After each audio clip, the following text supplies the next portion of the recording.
Hello everyone. तो हम आज बात करने वाले हैं खेसारी लाल यादव जी और कोमल सिंह का एक बहुत ही बेहतरीन गाने के बारे में, जिसका पोस्टर आ चुका है और फुल वीडियो सॉन्ग का रिलीज डेट भी आ चुका है। और इस गाने को लिखे हैं कृष्णा बेदर्दी जी और इसे गाए हैं खेसारी लाल यादव जी और इसमें म्यूजिक भी दिए हैं कृष्णा बेदर्दी जी ही, जो कि आपको स्क्रीन के ऊपर दिखाई दे रहा है। जिस सॉन्ग का टाइटल रखा गया है सरिया ए बलम, जिसका टाइटल है सरिया ए बलम। और वीडियो में है खेसारी लाल यादव जी और कोमल सिंह जी, फिट में है कोमल सिंह जी। और full video song releasing on 9 मई को सुबह 5:45 AM पे फुल वीडियो सॉन्ग को रिलीज किया जाएगा।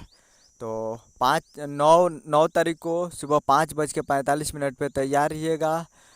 सूजे म्यूजिक सूजे music world Bhojpuri YouTube channel पे फुल वीडियो सॉन्ग को रिलीज़ किया जाएगा। तो कल सुबह 9 तारीख को 5:45 पे सूजे म्यूजिक वर्ल्ड पे फुल वीडियो सॉन्ग को रिलीज़ किया जाएगा।